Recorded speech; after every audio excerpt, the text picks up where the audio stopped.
BooTube, hi.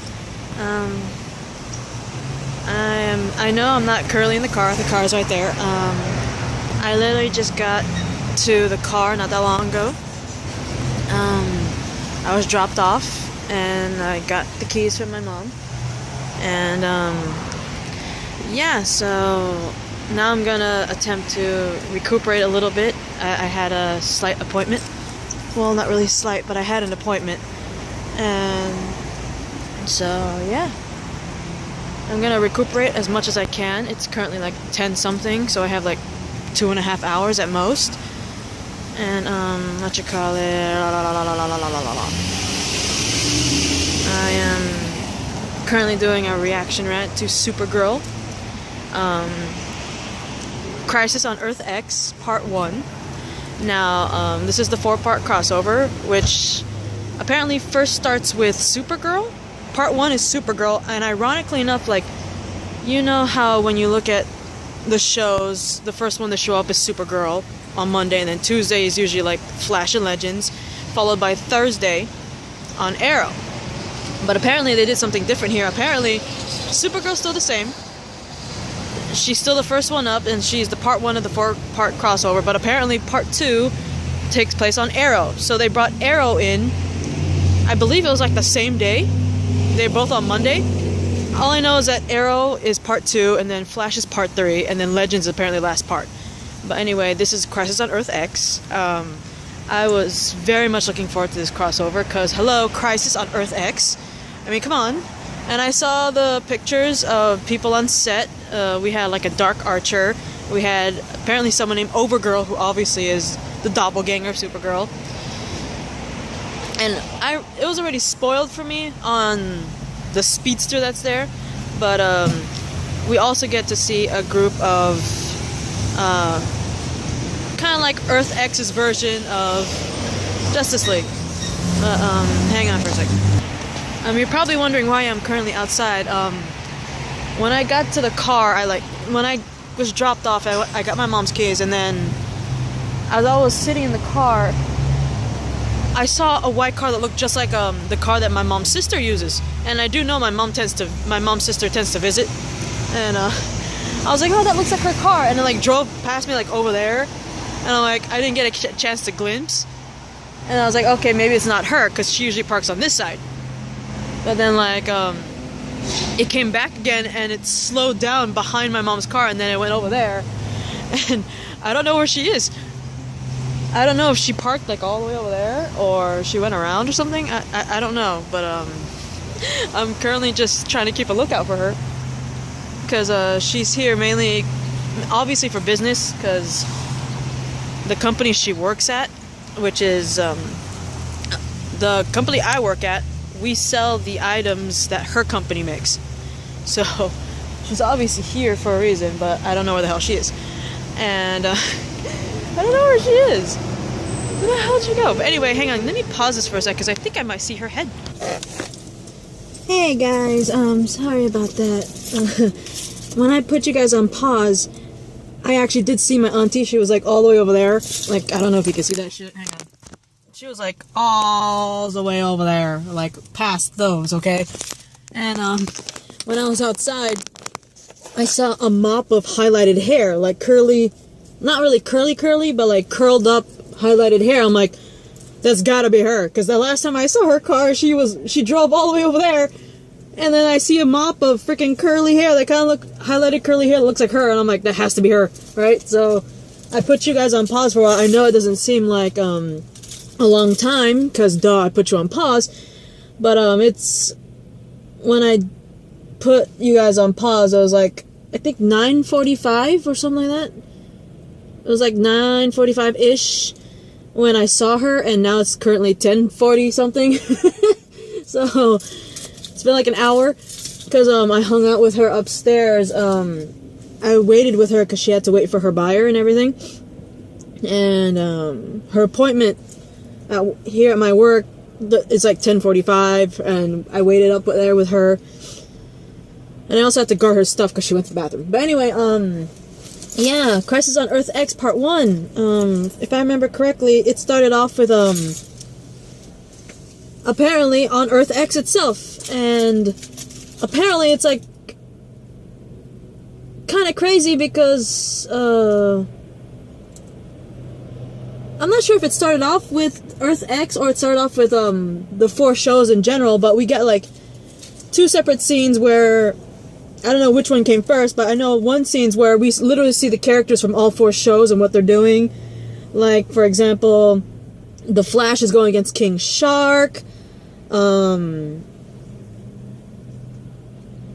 Arrow, I forgot who he was fighting against, but he was fighting against somebody.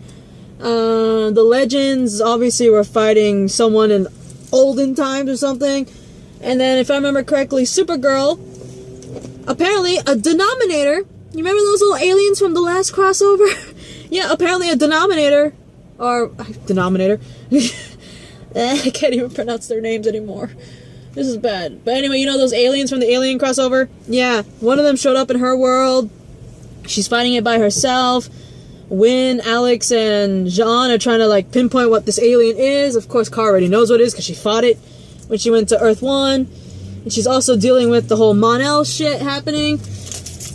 And then we get another scene where apparently Earth X is apparently run by Nazis, because we see Nazis everywhere. We see the symbol, we see it everywhere. And what you call it? We see a Dark Archer. I don't know how to pronounce the word. I know it's like a German word, but through her, I can't even pronounce that shit right now. My brain's just gone. My appointment literally left my brain fried right now. It's gonna be a miracle if I actually pull off shit at work. It's pretty funny. Especially for like 4.5 hours. Because literally like Monday, Tuesdays, and Thursdays are my short shifts. Which is like 4.5 hours at most. And even if I come back from an appointment or something like that. Or like if I'm sick and I come back from an appointment or something. My brain is like literally fried. So it'll be a miracle even with like just 4.5 hours of work if I manage to not say something completely off. I'm just saying. Anyway, we see that it's totally run by Nazis and everything, and not only that, we see a Dark Archer, and a lot of people are like, this has to be like a dark version of Oliver, or something related to archery, you know, like Malcolm Merlin or something, you know, and I thought that too. I'm sorry, I'm eating also, because, during my 4.5 hours shifts, since it's only 4.5 hours, I don't get a lunch. But anyway, from what I remember, apparently we get these people who are rebelling against the Nazis, and they're called the Freedom Fighters. The Freedom Fighters are in fact in the comics, but I'm not gonna get too much into it right now because currently I'm like 8 minutes in. I'll probably have a separate video for just Freedom Fighters. But anyway, we see Earth X's doppelganger of James, aka Guardian, and he gets attacked by the Dark Archer and unfortunately gets killed by the Dark Archer, and it breaks my heart because like I know it's a doppelganger, but the fact that they killed off any James kind of breaks my heart because like Guardian, no! It's like what the fuck, right? And apparently they were guarding what seems to be some sort of technology, which unfortunately the Dark Archer managed to get a hold of. It's like an interdimensional kind of device where, in fact, they could use it to travel to different Earths. And Dark Archer's like, awesome, I killed the Guardian dude from the Freedom Fighters. I'm gonna use this device, we're gonna travel to all these Earths, and we're gonna conquer them all. And all that stuff. And in the words of Marvel, Hail Hydra. I'm sorry. I told you my brain's fried right now. Let's see. Of course we go to... It's originally a Supergirl show. That's part 1, so we get more of Supergirl and their problems, but like, both Supergirl and even Alex, of course, they're still dealing with the loss of love. You know, like Alex breaking up in general with Maggie. They were actually engaged, which made it more heartbreaking. Because, you know, remember, Alex wanted to be a mom, but Maggie did not. She didn't want to be a parent. And then, of course, there's Kara, who gets her long-awaited reunion with Mon-El, only to find out that when he left, he got sucked into a wormhole that pretty much sent him to the future. he got cured for the whole lead poisoning shit, but he was in the future.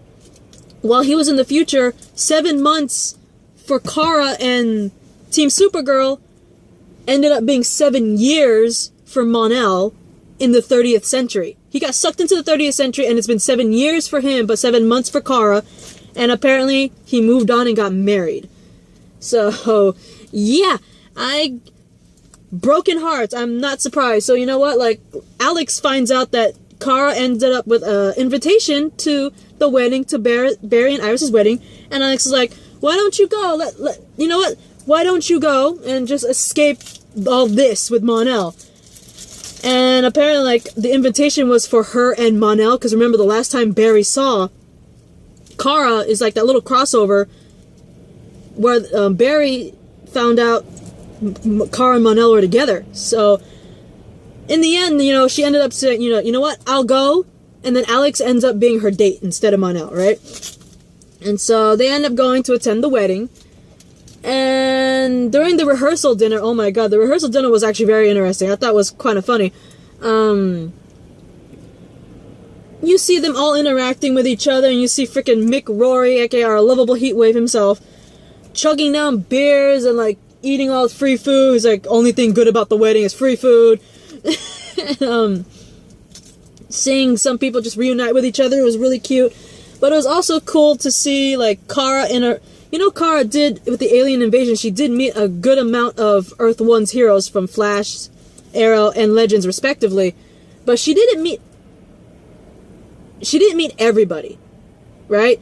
So whoever she did not meet, she met. And of course Alex never met any of them, so she got to meet everyone for the first time, which and what's sad is though, they're depressed and everything. You see Alex just chugging a drink away, and she ends up meeting Sarah, which I was like, oh, this is gonna be great. Alex meets Sarah. This is gonna be hilarious. And Alex is practically on the verge of being drunk, and Sarah's about to just join her ass in that. This is gonna be a very interesting interaction, right? But what really was interesting was, not really interesting, I didn't like the fact that it was supposed to be the rehearsal dinner for Barry and Iris.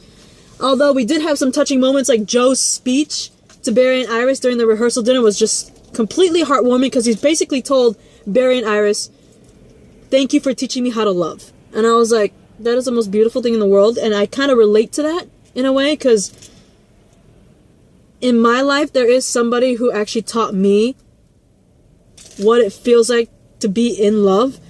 And you know, it's a heartwarming feeling, and you feel very grateful to that person. You know, it's like, for a long time, even when I was a kid, I was like, I wonder if I'm ever gonna fall in love, you know? And for a long time, I always wondered what that feeling would be like. And there was one person in my life that actually taught me how it feels to be in love. And so I kind of relate to Joe on that level, where, you know, he's thanking Barry and Iris for teaching him how it felt like to be in love, and to have love everywhere, not just be in love, but love with his family, you know, both, just in general. And I can relate to that, and it was very heartwarming.